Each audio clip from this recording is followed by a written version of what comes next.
There are all kinds of control panels in cars, all shapes and sizes.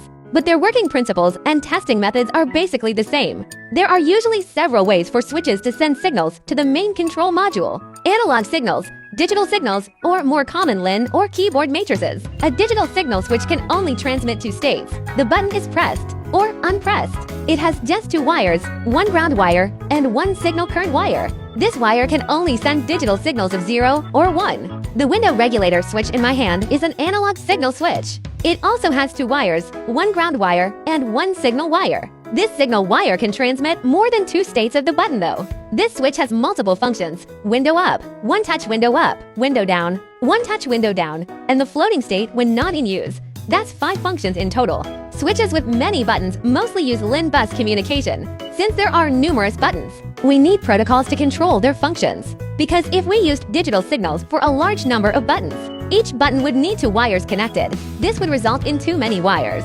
Analog isn't good either. But LIN bus switches are different. No matter how many buttons there are, only 3 wires are needed. Because LIN buses can transmit different protocols through 3 wires.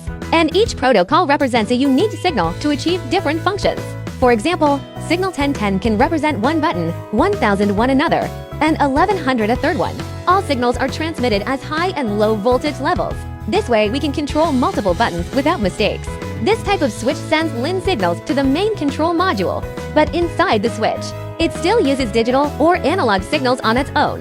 These switches or panels may not only use only one type of communication signal to transmit information. Some switches or panels may use several types of signals at the same time. For information transmission, take the steering column module as an example.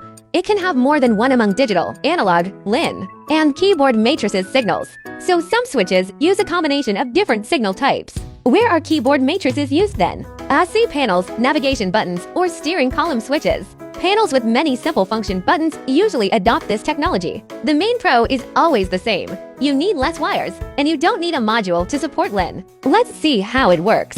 The wires of a keyboard matrix are arranged in a grid.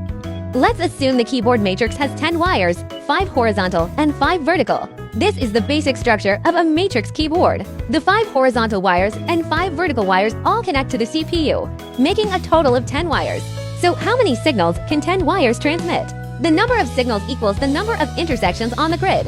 That is 25 signals, maximum 5. In contrast, if we use digital signals, whether it's a single or multiple buttons, the same system is duplicated using the matrix keyboard. The more functions we need, the more wires we can save. Let's say this point is left direction, light. This is right direction, light. When wires 5 and 6 intersect, we have left turn signal on. The CPU detects this signal, and the left turn light turns on. When wires 4 and 7 intersect, we have right turn signal on. The CPU detects this signal, and the right turn light turns on.